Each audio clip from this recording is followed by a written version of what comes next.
I've never been much, I never cared much for watching them. But I don't know if it was because we didn't feel well and we couldn't do anything else but sit on the couch and we just kind of got sucked in by them, every night. But I kind of got into some of them this time. I still don't know who any of the people were, but just the feats that these kids do.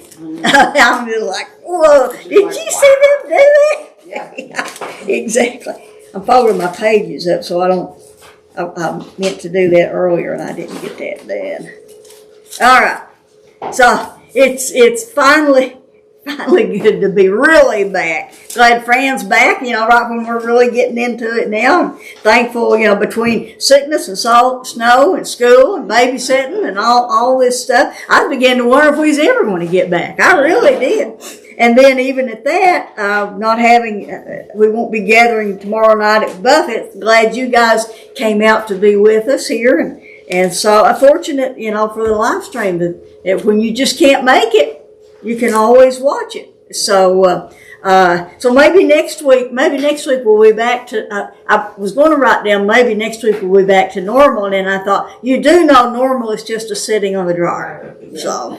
Pastor Claremont. Yeah. Pastor Claremont said that. I didn't know where it came from, but I know that's what it is. So, but coming back to our Genesis study, we're picking up this spring with chapter 37. So, for those of you, Rhonda, for you who are new, or for anyone who's just watching for the first time, our whole study this spring will just be pretty much about Joseph. So it's just like a standalone study. You've really not missed anything. I have an outline in my Bible, and I don't know where this came from. This is certainly not original with me. I'm not sure where I heard it, but it says the study of Joseph is from the playpen to the prison to the palace. And I thought that's a pretty good way to put it. So I was thinking about it, and I thought from a son at home to a slave to and I couldn't think of an S for the next one, so I just thought, well, we'll just go the playpen to the prison to the palace. So, but just before we dig into the actual scripture, I'm going to talk just a little bit about Joseph. We did this a little bit last time in our introduction, and let me get this back in. I want to be sure and if there's any of the questions on here, or anything that you have questions about, I want to be sure to touch those, answer those, and have the map handy. But we talked a little bit about this last time. Well, wait a minute, but before we get to that, I'm out of order here a little bit. So first of all, we believe that Moses wrote the book of Genesis. That's what we believe about the 5 books of the Torah. But he wasn't there when these things happened, obviously. So how did he know? How did he know what happened? We talked about that earlier in our studies. I used to think that God gave Moses the entire history when he was on Mount Sinai for those 40 days. That's how he got everything. He wrote everything down from that. But the more I've studied, the more we've studied, we've been on this for 2 years now, what I've found is that that could be true, but what I found is that there's a more human answer to it than that. Many commentaries give different ideas on that, but the most logical way for Moses to have received this history of what happened in the book of Genesis, and the way that seems to fit Scripture, is that the information was actually passed down from generation to generation, from patriarch to patriarch. And we talked a little bit about it in our review about that, about the 10 divisions of the book of Genesis, the Toledots, or the generations, as it is translated. And each division begins with the phrase, these are the generations of. And then it lists a person. And like we said, it literally means what happened to the descendants of, with each one of those, except the first one in Genesis 2:4, which tells us what happened to the heavens and the earth that God created. But every one after that is a person. What happened to the descendants of Adam? What happened to the descendants of Noah? And on through that. And in each one of these Toledots, we're given family information. Even, surprisingly, even about Ishmael's and Esau's family. Their nearest descendants. Their sons, and in some cases, their grandsons. I didn't look closely, but I don't think we have anything further than grandson, but sons and grandsons. We have that much information even about Ishmael and Esau.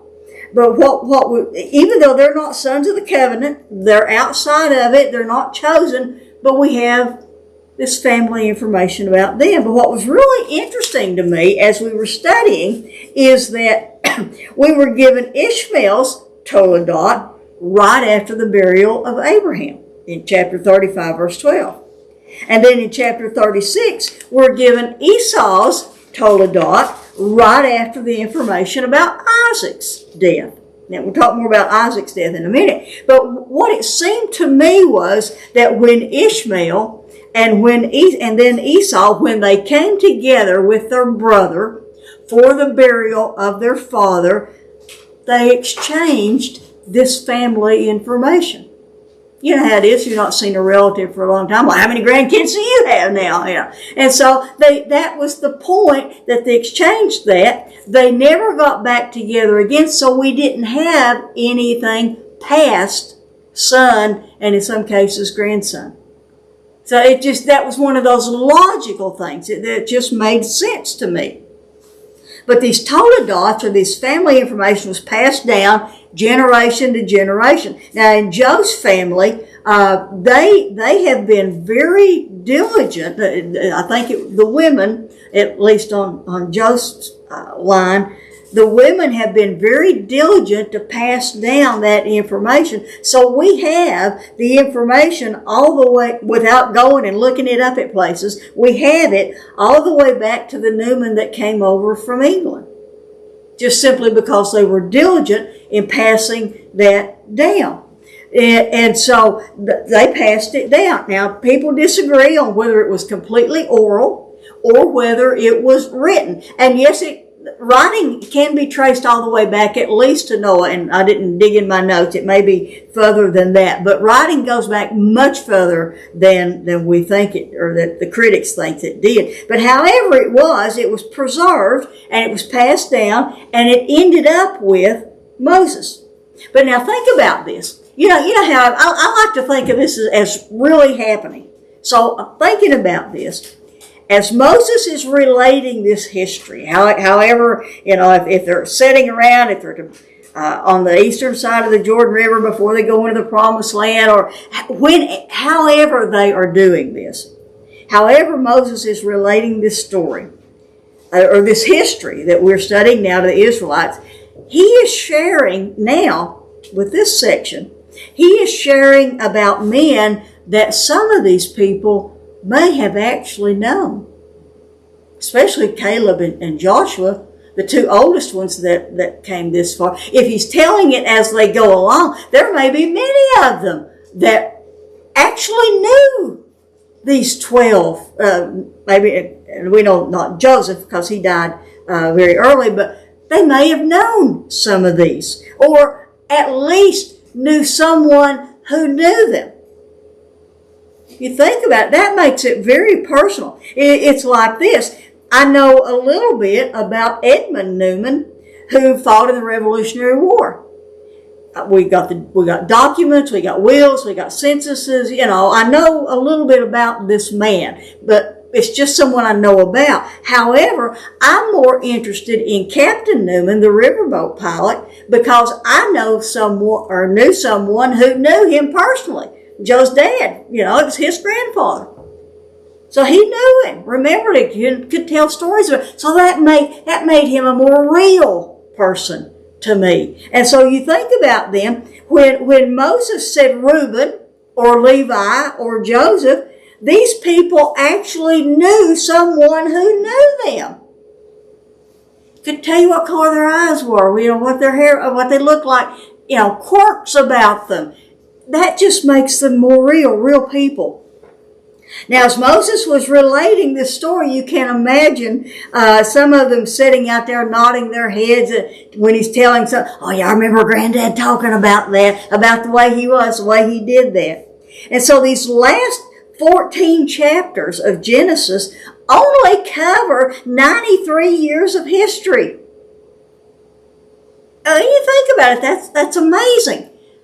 When the first 11 chapters cover 2,000 years of history. And now we've got 14 chapters that cover just 93 years. There are more chapters devoted to Joseph than to Abraham. And obviously more than Isaac and Jacob. Why? Why is that? Because the closer we get to something, the more detail we see. You've seen things, and if you at a distance it looks like this, but when you get up close to it, then you begin to see the details. That's why none of us wants to get really close to the mirror, But you get really close, and you begin to see more detail, or more detail is remembered when you're closer to something. So we have a lot of detail in these chapters, and with a lot of detail, let me warn you. It's really easy to read over things and think you know what it says. You got to be, but besides that, you already know these stories. So you read over them and you think you know what it said. Make yourself, as I said at the beginning of almost all the lessons, put yourself, because you know it so well, put yourself there. Think, what's the weather like? What's the atmosphere like? Is it tense? Is it loving? What are you feeling? What are they feeling? Make yourself look at it that way. Read it slowly and deliberately. And by the way, because of all of our delays that we've had to have, we will have to combine some of these chapters in order to get through this before summer. I had already combined a couple of them, but I was reading on it this morning thinking, okay, now can I put these two together? And I want this one to be, I wanted them all to be standalone, but you can't do that. So I'm trying to work on that. For right now, next week, chapter 38 will be standalone.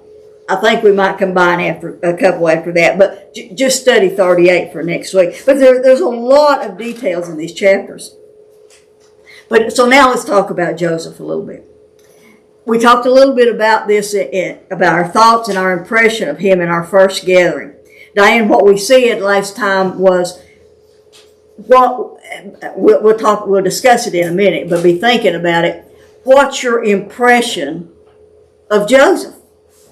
And I want to say, now that you've had a week to think about it and you've had some time to read a little bit more about him, now what do you think about Joseph? Good guy? Bad guy? Just naive? Just gullible? What are your thoughts? Because what we've said is, whatever you think about him will color how you look at the deeds that he did. So what do you think? Have you changed your opinion about him, or what do you think about him? I think he was naive going in. Yeah, that's what I think. When he was younger, I think, and then he just like, oh, look at me, I'm it. Yeah. Do you think he was arrogant in front of his brothers, or is just so naive he thought they'd be excited too? I just think he, just a normal kid, was just telling what he thought. Yeah. And just being happy about it. Yeah. What else? Anybody else? What's your thoughts on him? I just thought he was just so sweet. Remember all the Bible stories about him? Oh, yeah. Little storybooks. I mean, how could you think? How could you not like Joseph in our storybooks? Our flannel boards, Yeah. Little flannel people. Yeah, our flannel people. Yeah. I don't know, kids like that though are, when you've got a father who favors you or a mother who favors you, and you're good looking, and everything comes to you easy, they get a little bit conceited. They can. Yeah, they can. And he may not have necessarily shown that to his brothers, because he was excited for them, but he had that in him. Underlying. Yeah. Yeah. Any other thoughts? Opinions? Well, the fact that his father kind of got after him for the dreams, when you go and tell him that, saying that. Yeah. But then, was he just naive or I think it's a combination of both. I think part of him was 17 years old, and First of all, he's a kid. he's a kid, yeah. And kids don't think, I don't know how mature he was at that age, Mhm. but it's a possibility that he could have been somewhat not naive,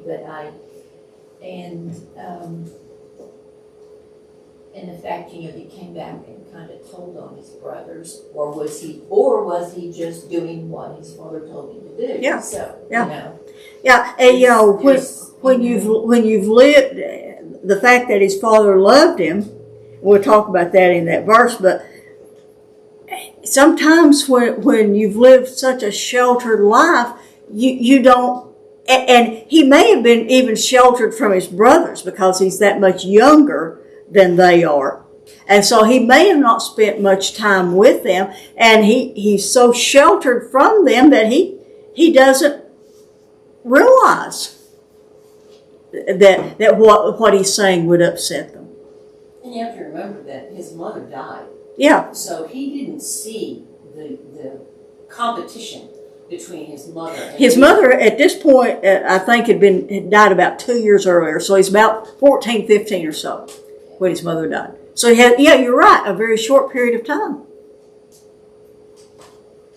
So, it's one of those things that we really will never know until we get there. But like we've seen with every other character, every other individual that we've studied, the commentaries, who are written by very human men, vary widely in their views of Joseph, just like we do. And that's interesting to me, because I would think that someone in that position who had that kind of training and schooling and the languages and all of that, archaeology, all the civilization stuff and all, would kind of come to a consensus on him. But no, they're all over the place.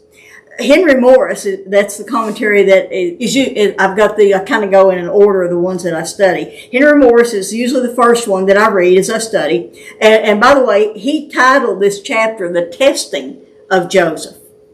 Oh, that was an interesting title. But Morris thought that Joseph was filled with spiritual pride. He was prideful. Morris doesn't compare Joseph to Jesus. And he points out that Joseph is not even mentioned in the New Testament as a type, or I like the word picture better, picture of Christ. Actually, Joseph is only mentioned in passing in the New Testament. Stephen mentions him, as Stephen in Acts chapter 7. Stephen is given this synopsis overview of the history of Israel. He mentions him. He's mentioned in Hebrews chapter 11, where he talks about the faith and his sons, how they were blessed. But that's the only places that and also in chapter 11, as he had faith that one day he would leave Egypt. And we know that he asked his brothers to take his bones out when they left. Arnold Frutenbaum, who is a Messianic Jew, said that Joseph, was naive and sheltered. He didn't have any worldly experience. But he did say that although we may question Joseph's actions, and I didn't really question them in the part we're studying right now, where I really question them is when they get down and what he does to the brothers when they come back and forth. Of course, that'll be on down the road. But he said, although we may question Joseph's actions, he is never characterized by sin. Fruitmont goes on, he says, not that he was sinless, no one is, but the biblical record never mentions any lapse of faith in Joseph. And then he said, we have seen lapses in faith in Abraham, in Isaac, and in Jacob, and about any other character in the Bible you can think of, but not in Joseph. And I'll add, another one is Daniel. Those two, they are never mentioned as having lapses in faith. Now, David, as we talk about, David's described as a man after God's own heart. And then we look at the things that David did. But David sinned greatly. We know that all the way around. But David never worshiped anyone or anything other than God. His worship was always toward God. And so that's what I think that a man after God's own heart, that's what that means. But Joseph we never see any lapses in his faith. Now, several others, including J. Vernon McGee, J. Vernon McGee loves Joseph. He just can't say enough good stuff about Joseph. Nothing Jacob did was good or right. He couldn't do anything right in McGee's eyes, but Joseph can do no wrong. But several others go to great lengths to compare Joseph to Jesus. And some of the comparisons, some of them honestly seemed like a little bit of a stretch to me. Now some of them we can see easily. They were, in fact, I think J. Vernon McGee, I didn't write it down here, I think he has about a list of 30 things. And I have another commentary that's got a big long list of them, and I didn't put them all down, but I'll just share a few of them with you. The ones that I think we can agree with. They were both loved by their fathers. God loved Jesus. Jacob loved Joseph. They were both hated by their brothers. They were both betrayed for a sum of money. In Joseph's case, it was 20 pieces of silver because 20 was the amount for a young slave. 30 pieces of silver is the amount for an adult slave. Jesus was betrayed for 30 pieces, Joseph for 20 pieces because he was so young. And then they start getting a little bit out there. They were both stripped of their robes. Well, yeah, we can say that. One said both went from betrayal to highest dignity. Yeah, you could say that. Another said, and here's the one I thought, you're stretching a little bit. He said that they, both Jesus and Joseph, were the one innocent one between the two guilty ones. Whenever they're in prison and the two, I'm like, that's stretching it just a little bit. But McGee said he was a gullible boy and he had been protected. And that's exactly what it is. And I can relate to that. Sometimes I think Joe and I have lived such sheltered lives that we're pretty naive in a lot of areas. And it's just like things that just never crossed my mind. I'm like, okay, hadn't thought about that. So I can relate to Joseph in a lot of ways. But one other thing I want to bring out here, there is no record of God ever appearing to or speaking to Joseph. He had no direct communication with God that we have a record of, and I think if he did, we would have. Every one of the other patriarchs up to him had direct contact, communication with God. Joseph's life of faith is lived out based on what he knew of the covenant God. And all he knew was what he had witnessed or what had been told to him. So what do you think he knew? How did he learn faith and trust? How did he end up such an honest and moral young man living in this family? Do you think he might have learned it from Isaac? As I said earlier, although we have the death of Isaac recorded at the end of chapter 35, historically speaking, Isaac would live with them another 12 years. He's not mentioned again in Scripture, but he is even alive at the time of Joseph being sold into slavery. He's there when that happens. And I imagine mourns right along with Jacob. But perhaps Isaac had told Joseph about the covenant. Maybe he told him about his great-grandfather Abraham. We don't know what transpired there. Maybe he did garner bits and pieces from Jacob. But think about Joseph's history. He was the firstborn child of his mother's beloved Rachel. Rachel would have 2 children, of course, die in childbirth with the second. But the firstborn of Rachel. And then when he was 6 years old, they, the whole family, left Hebron secretly and in quite a hurry, if you remember. And then he witnessed that confrontation when Uncle Laban caught up with them as they got to the, just out from where that is on the eastern side of the Jordan River there. After that, they stopped off at the Jabbok River. And right there, his father wrestled with the angel all night long. And I've got to wonder, they were on the other side of the river. Did they hear that commotion going on over there? The family stayed for a while. Let me back up. The next day after that, his uncle Esau arrived. And he witnessed that encounter. The family stayed for a while in a place called Sukkoth, maybe for the winter, we said, because of where it was located. Then from there they went on to Shechem, where Jacob bought a piece of land. They lived there for a little while. He saw the slaughter.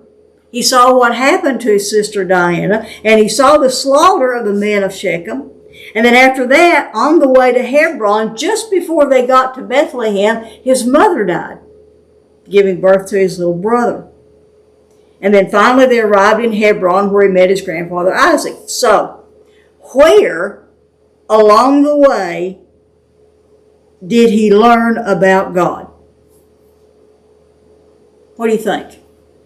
And back up to something I said earlier. How did he learn? How did he end up such an honest and moral young man living in this family?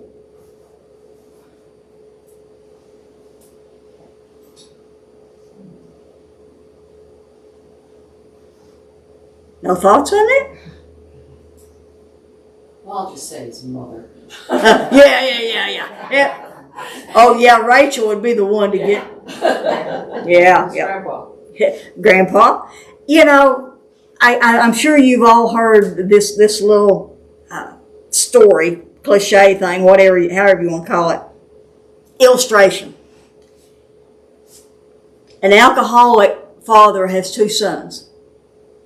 One says, I'm an alcoholic because my father was an alcoholic. And the other one says, I'm not an alcoholic because my father was an alcoholic. I think, and this is just my opinion on this, because, well, ultimately it's just the pure grace of God. But I think that he watched. Yeah, he was loved and he was sheltered. But he saw the things that happened, and perhaps he said, I'm not going to do that. I'm not going to be like that. I mean, we've all, in my growing up, I watched people all the time. I watched, as a young teenager, I watched married couples. And I would say, I like how they treat each other. I had an aunt and uncle that they just, yeah. I mean, but it was good-naturedly. I mean, you knew they loved each other dearly, and they picked on one another. They had so much fun, and I thought, oh yeah, if I could just have a marriage like that, that would just be wonderful. And then you see, they kind of putting one another down in public. You shouldn't ever do that. Just watching people. So perhaps Joseph just watched people. I don't know, but think about this. How does a new believer learn to trust God? A new or a young believer who has little or no experience, I mean, they've just come to believe. How do they get there? How do they learn to trust?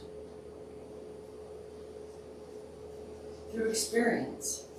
I mean, you encounter people who, that's the kind of person I want to be, or that's the kind of person I want to be.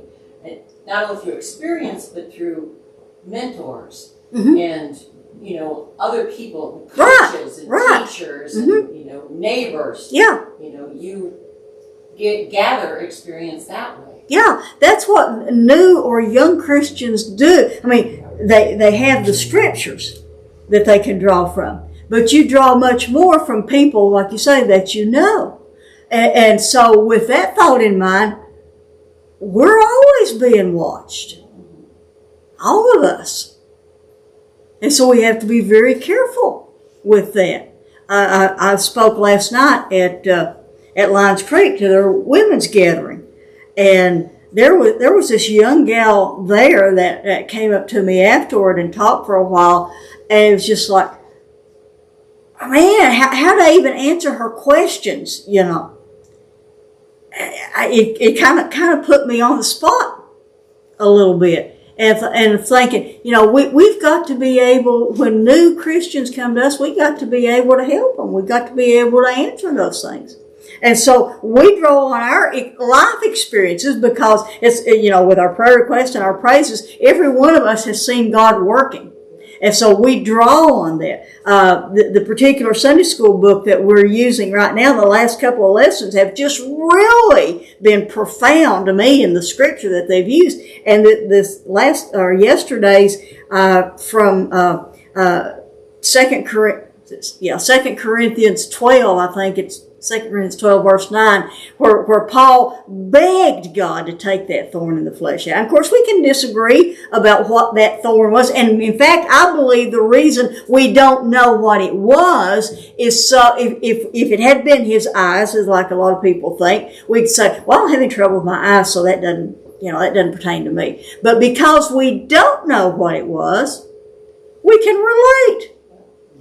And I can't tell you the number of times that I've cried out and prayed to God about this allergy and the stomach issue and all of this. And what did God say to Paul? I'm not going to take it away because my grace is sufficient for you. My strength is made perfect in weakness. Of course, I paraphrase that. My strength is made perfect in your weakness. And so Joseph watched people. And he saw the things that he wanted to be like and the things he didn't want to be like. So now, finally, we're ready to dig into the scripture a little bit. So actually, verse 1 of chapter 37 goes with the end of chapter 36, the last verse there in chapter 46. So after we've been given all the family members of Esau, and their tribes and all the different places that they live, you get down to verse 43, as these are the chiefs of Edom, that is Esau, the father of the Edomites, and these were all the places where they lived, according to their habitations in the land of their possession. Then verse 1, now Jacob lived in the land where his father sojourned, in the land of Canaan. So it's telling us Esau and his descendants all live over here, and Jacob and his descendants all end up over here. That's how it begins. And then in verse 2, we begin the Toledot of Jacob, the 10th and final division in the book of Genesis. These are the records of the generations of Jacob. Joseph, when he was 17 years of age, was pasturing the flock. And I want you to notice, I didn't realize how many times the phrase, his brothers, is mentioned through here. It's just over and over. He was pasturing the flock with his brothers while he was still a youth, along with the sons of Bilhah, the sons of Zilpah, his father's wives. And Joseph brought back a bad report about them to their father. So as I read this, and you may have thought the same thing, almost all the commentaries point out that Joseph was tending sheep with the sons of Bilhah and Zilpah. Between these two servant women of Rachel and Leah, they have 4 sons, the lesser known of the 12 tribes. Dan and Naphtali are the sons of Bilhah. Gad and Asher are the sons of Zilpah. We see that back in chapter 30 where they're all born. But here's the thing.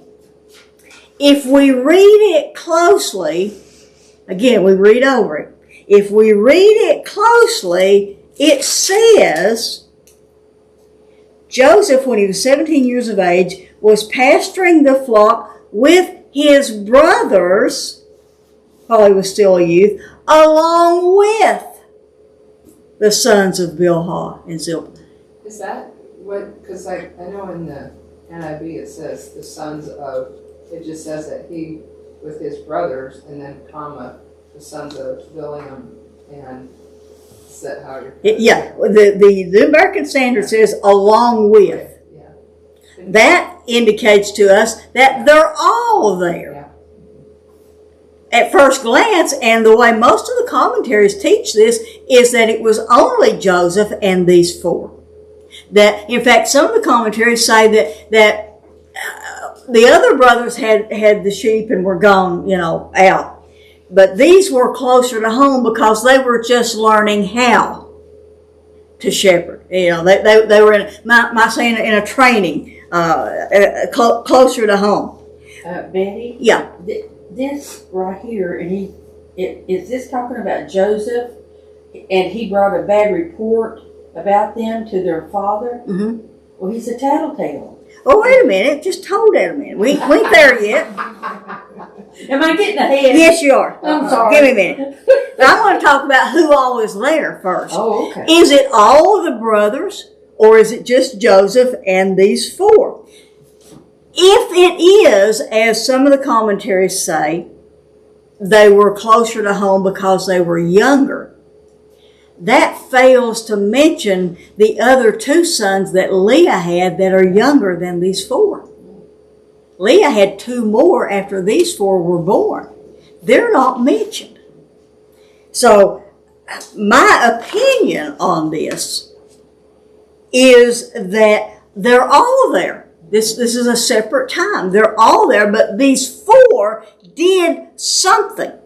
But whether all the brothers were there or not, or just these four, we can disagree on that. I think they were all there. But anyway, even if it was just these four, what we do know, Rhonda, is that Joseph brought back a bad report about these four particular brothers. Now, the King James Version says it doesn't call it a bad report. New American Standard says a bad report. I think the NIV says bad report.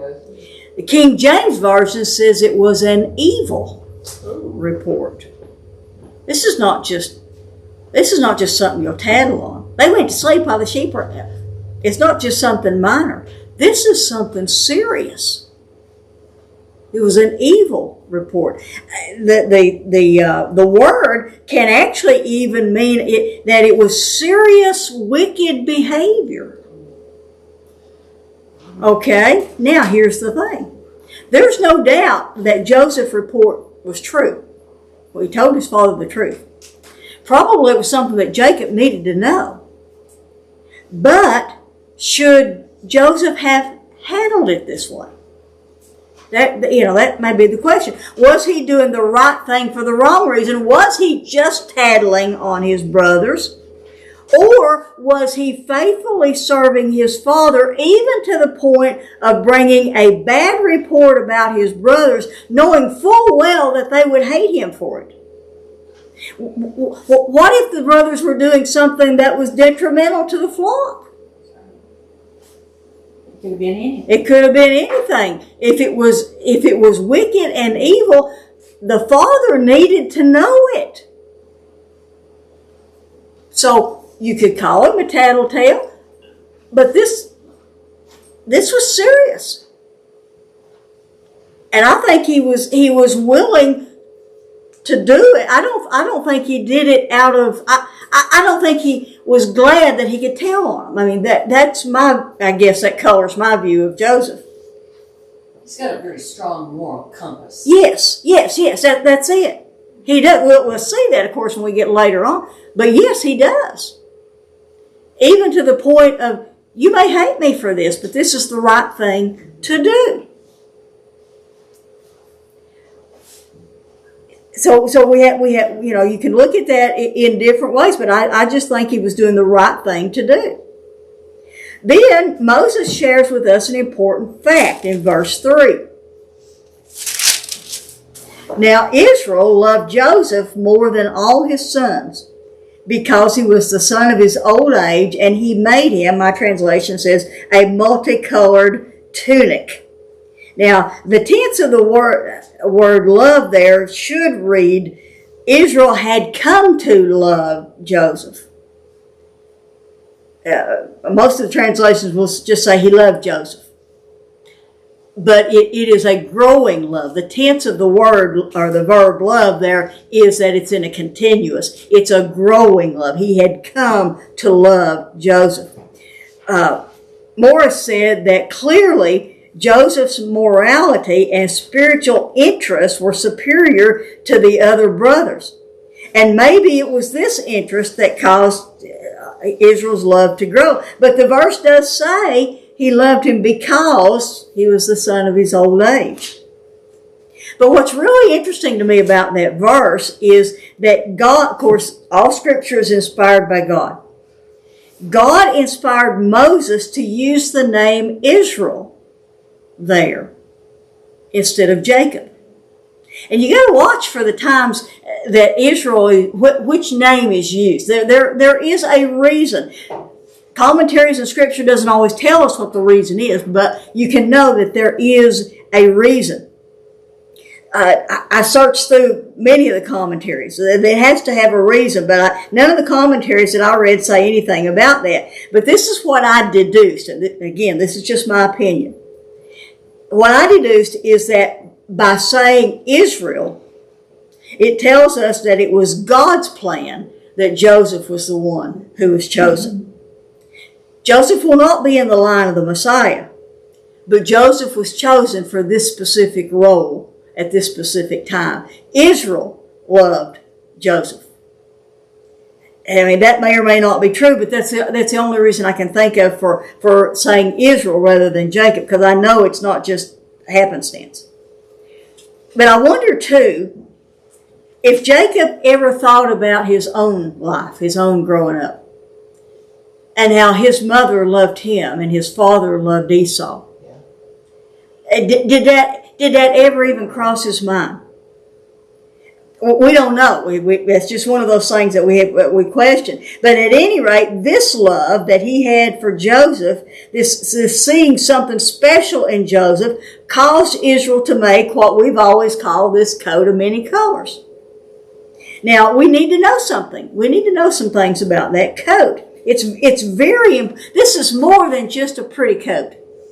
When I first read that, as I was studying it, of course I knew the story of it, but as I was reading it, I thought it's like when somebody wears something really flamboyant, and I always joke and say that's their "you can see me coming" coat, or "you can see me coming" hat, and this was Joseph's "you can see me coming" coat. But there was so much more to it than that.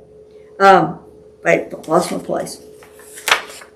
So we know it's important. It's more than just a pretty coat. The New American Standard calls it a very colored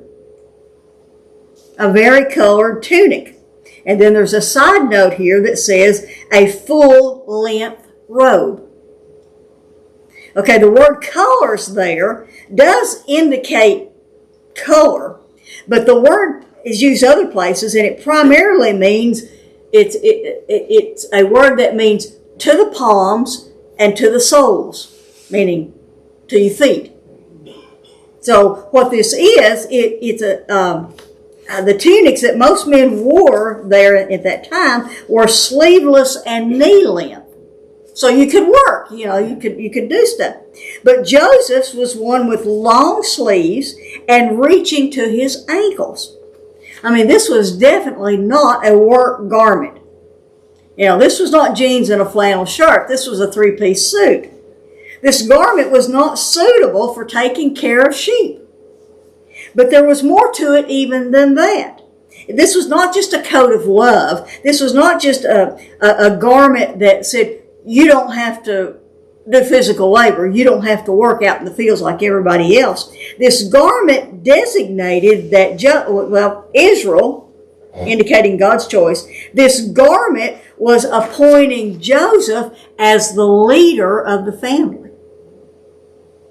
This made him, you might say, head of household. Some commentaries indicate that it was equivalent to a priestly garment. Now remember, in the patriarchal society, before we get into all the descendants of Aaron being the priest, in the patriarchal society, the patriarch, the head of the family, was the priest for the family.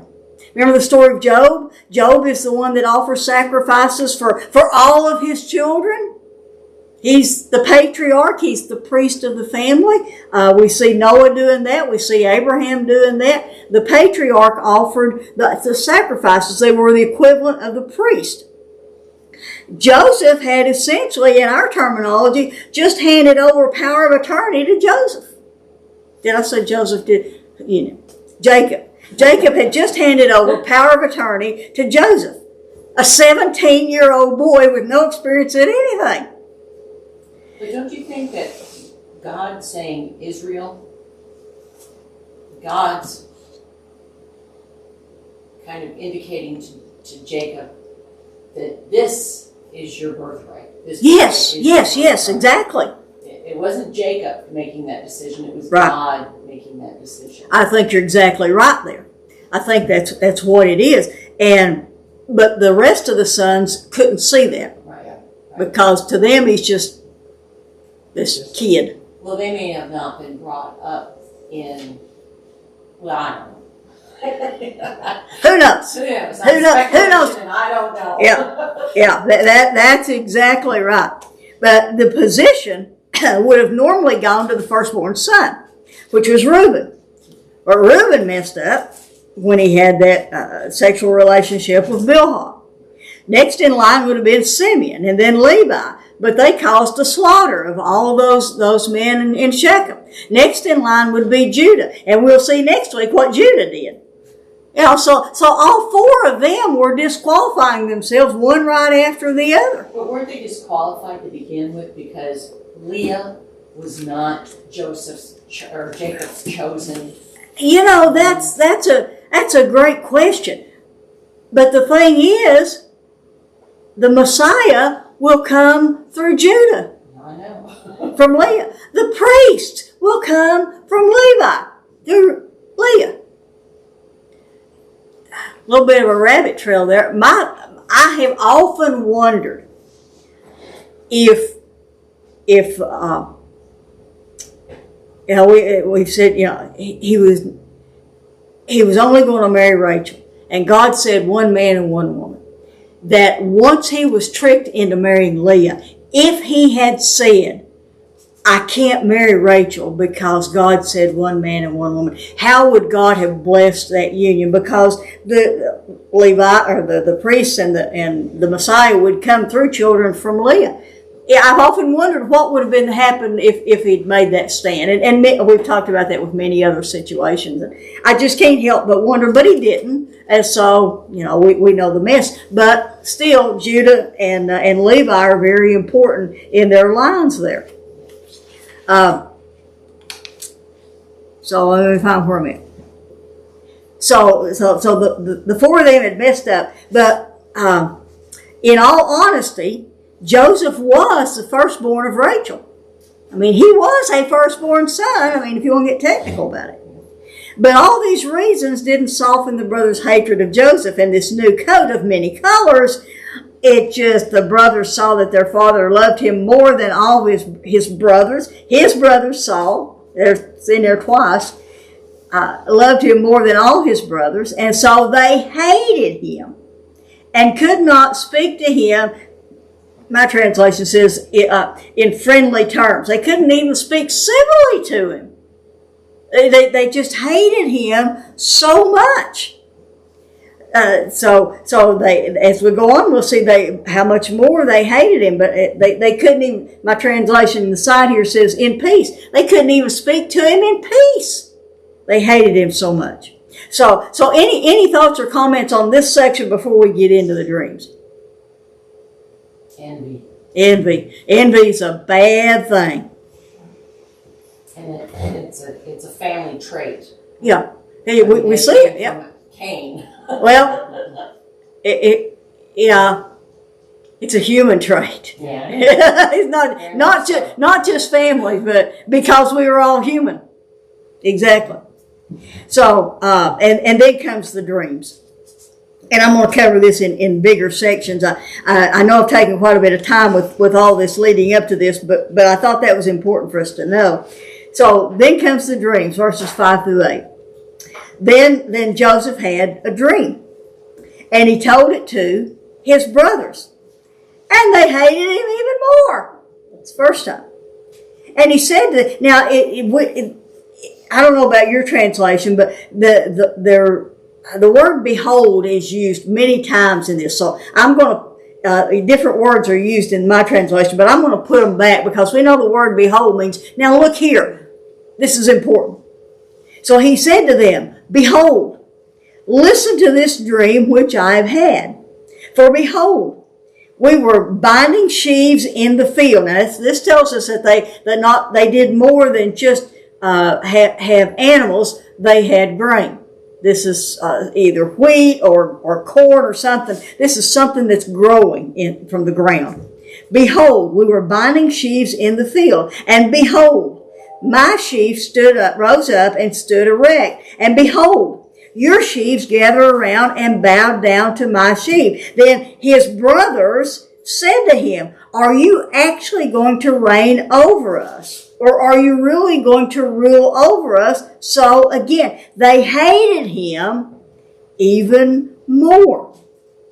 So we have it in verse 4, they hated him. In verse 5, they hated him even more. And now in verse 8, they hated him even more for the dreams, his dreams and his words. The brothers couldn't help but understand. They knew exactly what this was a picture of, and they were livid over it. I mean, here his father had given him this position over them to start with, and now he's dreaming this. What if he told them the dream in the third person? You know, like Paul did, where he says, I know a man, whether in the body or out, went up to the third heaven. He didn't say, I went to heaven. Well, what if Joseph had said, hey, there was this dream where there was this sheep and all, would that have been any better? They put a lot of stock in dreams. Yeah, absolutely. Because mine are so discombobulated. Oh gosh, if you see some of mine, we don't even want to go down that road. But Dreams had been important. Dreams were. When you look back. Yeah. Jacob's. Yeah, and in fact, we know that these dreams are prophetic because they come true. They show up again in Scripture. But here, all they see is you're lording yourself over us again. So I said, what if he'd have told it in third person? And then but no, Joseph had no filter, and he was always truthful. This is what happened, and I'm going to tell it just like it is. I can't tell a lie. So then comes the second dream.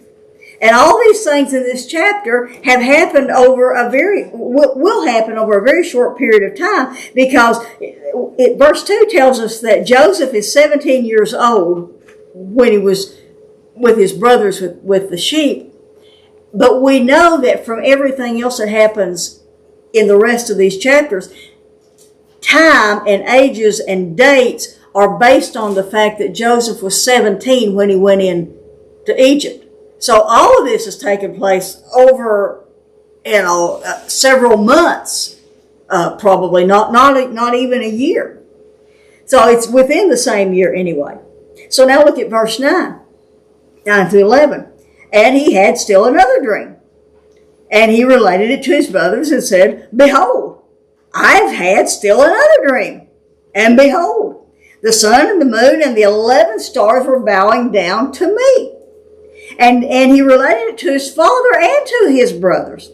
And his father rebuked him. That's a really strong word in the Hebrew. Strongly rebuked him and said, what is this dream that you've had? Shall I and your mother and your brothers actually come to bow ourselves down before you to the ground? And his brothers were jealous of him. But his father kept the saying in his mind, like we remember about Mary when Gabriel told her, she pondered all these things in her mind. So, was Joseph bragging? Was he naive? Did he really think after all they'd been through they would be supportive of him now? Was he trying to explain why the father made the coat? But because he was in this position? But here, even his father sharply rebuked him. But the brothers were jealous. And as Kay said earlier, we think about all the jealousy we've seen. And I just leaned back in my chair and started thinking about just the ones that come to the top of my mind. Of course, there's Cain and Abel. And then there's Jacob and Esau. And now Joseph and his brothers. And then I thought, I know it doesn't stop there. So I was thinking, and then we see it go on. And there's Saul and David. Saul was jealous of David. There was Haman and Mordecai in the book of Esther. There, in Acts chapter 13, there's a man named Bar-Jesus, who is a false prophet, who was jealous of Paul. I mean, if you just sit down and think about it, you'd have a whole list of characters that you could see this take place. Jealousy is a dangerous thing. That's what I was fixing to say. You think that it's trying to tell us? Yeah. You think it's trying to tell us something? Exactly. Yeah. So then, verse 12, the brothers, and I think this is all 10 of the older brothers. The brothers went to pasture their father's flock in Shechem. I think only Joseph and Benjamin were left at home. I think all the other 10 went.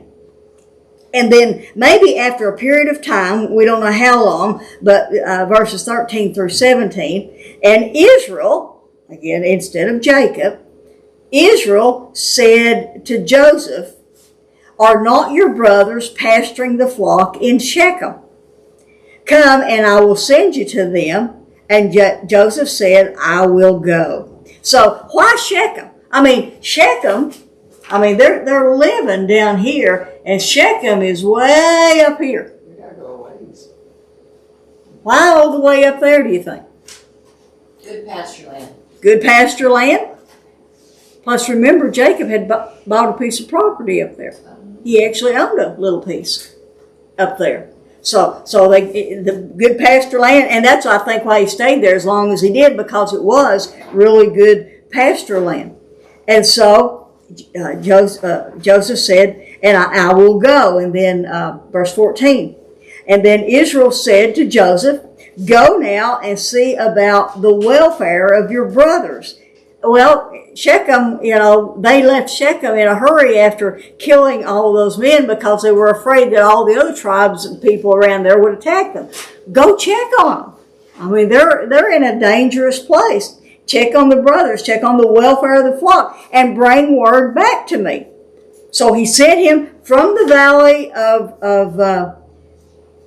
Hebron. I get Hebron and other where they were confused, but they were living here in the valley of Hebron. So he sent them up to Hebron, from Hebron, and they came to Shechem. So this is actually kind of comical. And a man found him, and behold, he was wandering in the field. I got this picture of the man sitting in front of his tent, and Joseph goes down the road, and a little bit Joseph comes back up the road. A little bit later, he goes back down the road. "Son, are you lost?" And so, "Why are you wandering around in the field? What are you looking for?" And so Joseph said, "I am looking for my brothers. Please tell me where they're pasturing the flock." So obviously there's a lot more to this conversation, because he has to tell him who his brothers are and so forth. And then the man said, "They have moved from here, for I heard them say, 'Let's go to Dothan.'" Now Dothan is about 20 miles north of there. Now he's already spent 4 or 5 days walking from Hebron up to Shechem in that distance. And now it's about another 20 miles further north. So he went after his brothers, and he found them at Dothan. Now, I found my place. So, put yourself there. Now, and like I said earlier, I put that at your lessons. I want you to think about it. Put yourself there with Joseph first. He didn't expect any bad treatment. At least, he didn't show any fear of going. His father said, "Go check on your brothers." And he said, "Okay, I'll go." You sure? You really want? They hate me. No. I think a calculating or a scheming person would be leery of going, but no, he just goes. "I will go." Why send Joseph when Jacob had to have known about his brother's feeling about him? I think surely they wouldn't hurt him. They hate him, but they're not going to hurt him. After all, he is their brother. But I think above that, Jacob knew that Joseph would be truthful. No matter what's happening, he's going to get the real story and he's going to get the whole story. So he sends Joseph. And then verse 18. Now when they, the brothers of course, saw him from a distance. Now they were probably up on a higher plane and they could see him coming in a distance. And before he came close to them, they plotted against him to put him to death. Now put yourself in the brother's place. They look up and see Joseph coming, wearing that doggone coat with the metallic threads probably glistening in the sunlight. And don't you know it just flies all over him again. Remember, they had killed before in Shechem. Levi and Simeon started it, but the other brothers joined in. They'd killed before. It'll be easier a second time. So then 19 to 24, they said to one another, here comes this dreamer. Now then let us kill him and throw him into one of the pits, and we'll say a wild beast devoured him. And then let us see what becomes of his dreams. But Reuben, I want you to watch for the individual brothers and what they do. Reuben heard this, Leah's firstborn son. Reuben heard this and rescued him out of their hands and said, let us not take his life. And Reuben further said to them, shed no blood. Throw him into this pit that is in the wilderness, but do not lay hands on him that he might, don't lay hands on him. But this was what Reuben was thinking. He was going to go back. He might rescue Joseph out of their hands and take him back to the father and say, look, this is not, you need to keep him here. Restore him to their father. So they took him and threw him into the pit.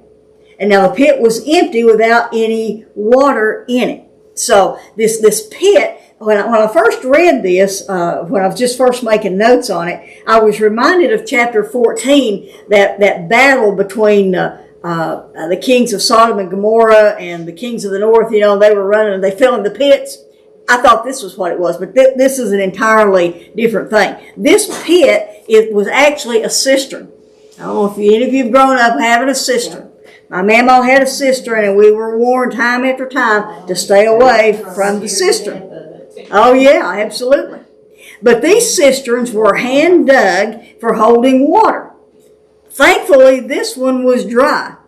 I read, as I was reading different things about it, I read that these cisterns would be dug in a bottle shape. They had a small opening, but they would get bigger as they went down, and some of them could actually be 100 feet wide at the bottom. You know, and so, like we said, thankfully this one was dry. They were often used as prisons. And you may remember, I had to look up the chapter and verse, but I remember Jeremiah being thrown in the cistern. The one Jeremiah was thrown in, though, had mud in it, and it said he sank into it. I just can't imagine.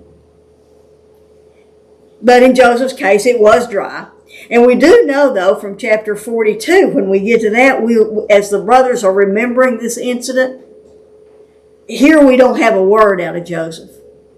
But later on, when they're remembering this incident, we will know that Joseph was crying out the whole time and begging for mercy. But we're not told that here. But think about it. How did the sons of Jacob, the descendants of Abraham, sink so low? I mean, you talk about coming from a good family, or from a family that was called by God. Jealousy. Yeah, let's see. So think about it. Was it a degenerated home life? Was it a dysfunctional family? You think about this, 4 different mothers, a variety of sons. You can't tell me what to do. You're not my mother. Now, who's going to discipline whom here? They did have a godly heritage, but it had not carried forward. And we talked about what Reuben did earlier, what Simeon and Levi did. And next week we'll see that Judah's not much better. Oh, and then there's Uncle Laban. Throw Eben in the mix. Maybe seeing all that went on with their father. All of that. There were plenty of wrong tracks to go down with this family. God gave them free will. Absolutely. And there's God's will won out. yeah. And there's still plenty of wrong tracks that Israel is going down today. Reuben didn't do him any favors. Huh? Reuben didn't. Reuben- Just because he said he rescued him from not being killed. I mean, he could have just stood there and said, "No, just leave him alone." Yeah, he could have. As firstborn, he should have. But he didn't want to get on the wrong side of his brothers either. I'll just get him out, take him back. It'll be all right, But no. So do you think he was going to take him back to his dad to try to get back in his good graces? could have that may very well have been part of the plan. I'll rescue him. Dad will put me back, and Dad may make me a coat. I may get my position back. Very good point. I hadn't thought about that. Wonder what they did with the rope when they took it off. Well, we'll tell you. It's just You know, Yeah. Betty will know. Betty, Well, first of all, they just take it off and it's just laying there. So, let me find my place. So then, after they'd thrown Joseph in the cistern, apparently Reuben left the brothers, maybe go check on the herd or something. Maybe it was his turn to keep them, while the brothers were eating or whatever. But the brothers then, they sat down to eat. Verses 25 through 28. They sat down to eat a meal. And as they raised their eyes and looked, and again, they're on a higher plane, they can see the King's Highway, and there's different names for that road that comes down through there. But they could see in the distance a caravan of Ishmaelites was coming from Gilead, and all the things that they were carrying tells that, verse 25. And Judah said to his brothers, "What profit is there in killing him? I mean, we can make a little money here. I mean, let's don't kill him. Let's sell him. Come, let us sell him to the Ishmaelites and not lay our hands on him. Then we won't technically be guilty. After all, he is our own brother, our own flesh." And so the brothers listened to him.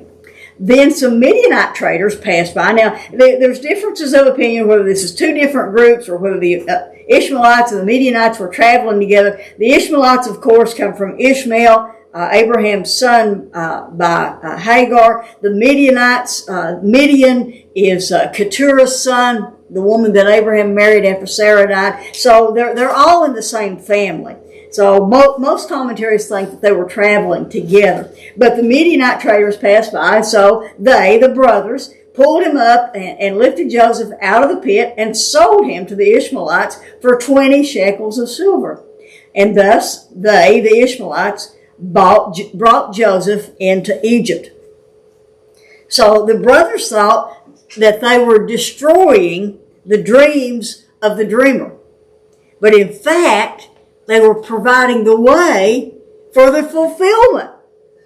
But when Reuben returned, he was distraught.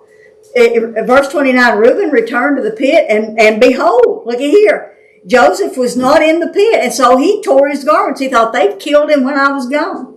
And he went to the brothers and said, the boy is not there. What am I supposed to do now?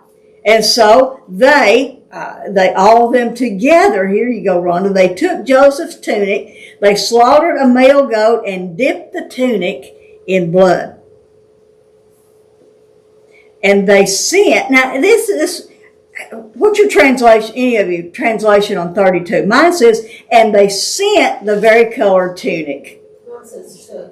Took. I think took is a bit, sin makes it think like they sent it on ahead with the servants and then they come later. I think they take it with them.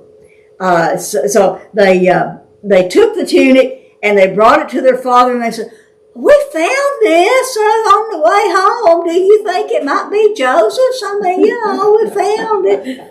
Didn't you just hear that? I don't know. Who's Isn't it it funny is? how when you start lying and doing Yeah. things that are sinful, that it's Well, easier to do? I sometimes worry about telling the same thing over to different groups and different things and saying the same thing to you all again and again and again. And I think, if it's the truth, I mean, I don't change it. It's going to be the same every time. There So, you go. but anyway, who else would have a coat like that? And then we have the cover up, verse 33. And so Jacob examined it and said, "It is my son's tunic. A wild beast." Of course, he jumps to conclusions immediately. Oh, and that's exactly what they knew he would do. "A wild beast has devoured him. Joseph has surely been torn to pieces." They couldn't do DNA, could they? That's the thing. That's the thing. They couldn't do DNA to see if it was an animal. It was blood's blood, So, but here's the thing. Joseph was so grief-stricken, he didn't even notice the coat wasn't torn anywhere. They didn't think to tear the coat up. The coat's all fully intact. Like we was watching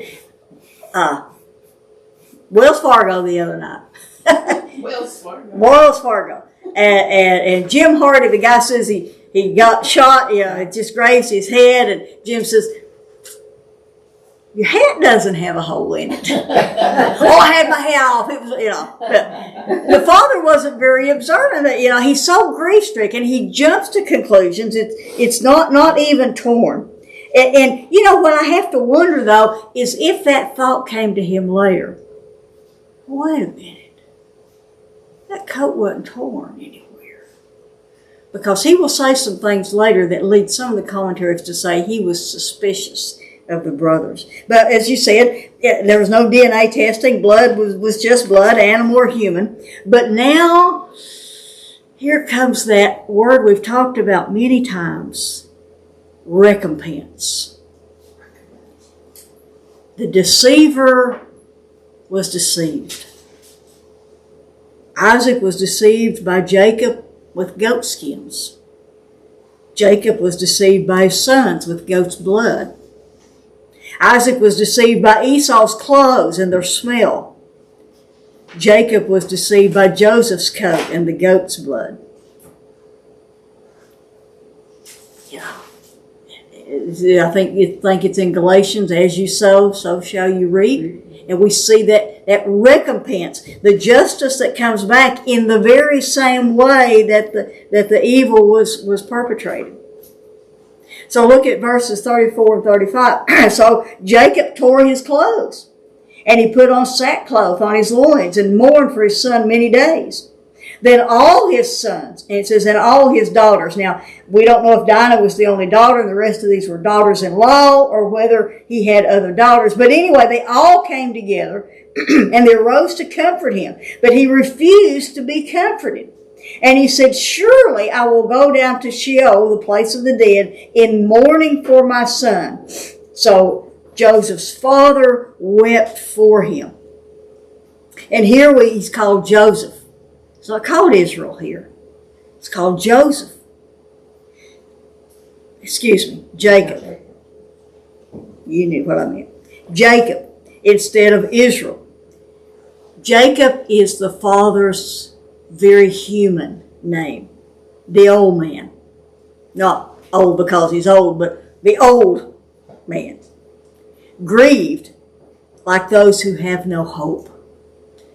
Last night, what I used at Lions Creek was from 1 Corinthians 4, 1 Thessalonians 4. We were talking about the rapture, actually. And Paul tells the Thessalonians, you don't grieve like those who have no hope. That doesn't say you're not going to grieve. You just don't grieve like those who have no hope. But Jacob, in his old man, not in his renewed Israel, but in his old man, grieved like someone who had no hope. When David's son died, now if you remember the story, David and Bathsheba's son, and she was pregnant and then the baby died. And David had been fasting, he'd been mourning, he'd been praying this baby would live, would be okay. And then when the baby died, the servants were afraid to tell him that the baby had died. If he acted this way and the baby hasn't died, what will he do when we tell him? So and he heard them whispering, and he figured out what was going on, and he asked them if the baby had died, and they said, reluctantly said yes. He got up, he washed his face, he put on clean clothes, and they said, why are you doing this? And David said, he cannot come, speaking of the baby, he cannot come back to me, but I will go to him in paradise. That was what he was looking for. Jacob's grief did not look to God for comfort, and no one else could comfort him. And then in verse 36 we have, Meanwhile, the Midianites sold Joseph in Egypt to Potiphar, Pharaoh's officer, the captain of the bodyguard. Now, changing gears just a little bit here. Potiphar was an officer of Pharaoh's military.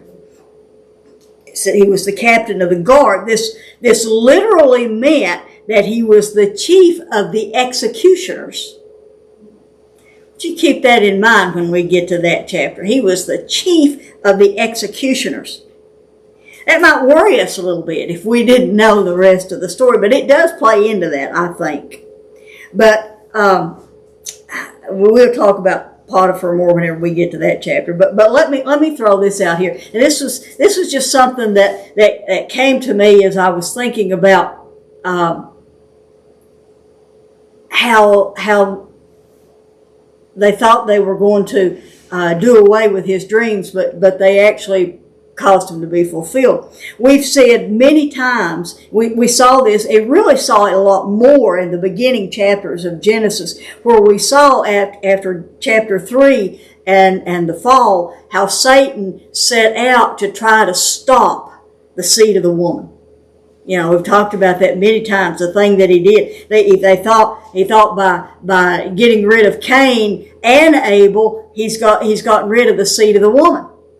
Because they thought this was going to be it. You know, we didn't know it was going to be a Messiah later on. But get rid of both of those, and you don't take any chances. Well, then we know that there was another son. Well, then we go along, and we come to chapter 6, and because Satan doesn't know, he's not omniscient. Satan is not omniscient. At this point, he's learning along with everybody else. Now, but you say Satan knows more scripture than anybody. Well, of course he does. He was there when all of it happened. You know, like we used to say about our history teachers at school. They were there when it happened. Of course they know it. But Satan was there when all of it happened. So he knows it all. But at this point, he only knows as much as we know at this point.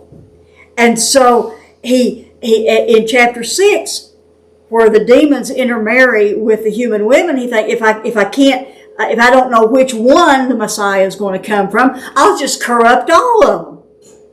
Well, but Noah found grace in the eyes of the Lord. And so, as you know, as it goes on, he didn't know which line the seed would progress through. So after he tried to corrupt the whole line, well, now there are 12 sons.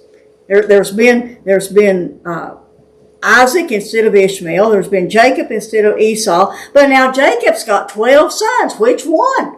So he's trying to corrupt all of them. He doesn't know which of the 12 sons of Jacob will be the one. He may suspect Joseph, especially because of the code and all the things that are happening here. But he thinks he can stop the plan. And so he's encouraged, I think he's behind the scenes, encouraging these brothers to do these things.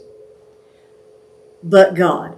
Satan actually plays into God's plan by Joseph ending up there, and the dreams will come true. So any comments or thoughts? I want to throw out some application here. Any comments or questions before we do that?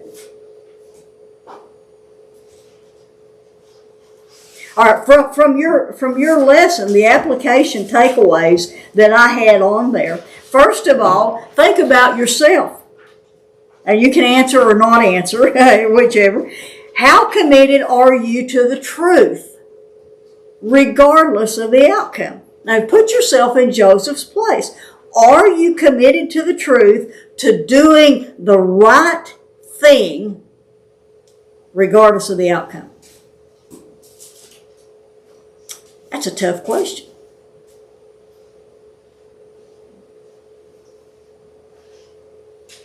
Second one, have you ever been misunderstood?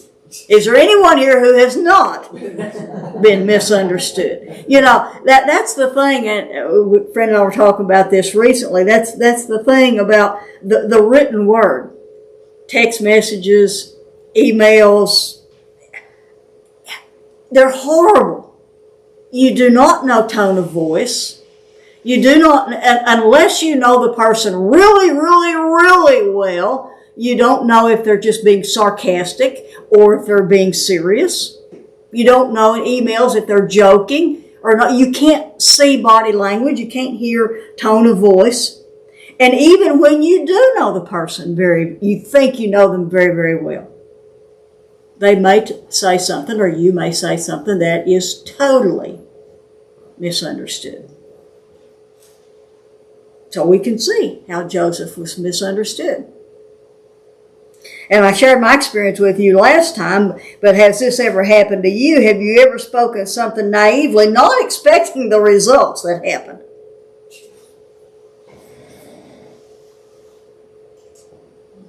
You know, whatever you think of Joseph,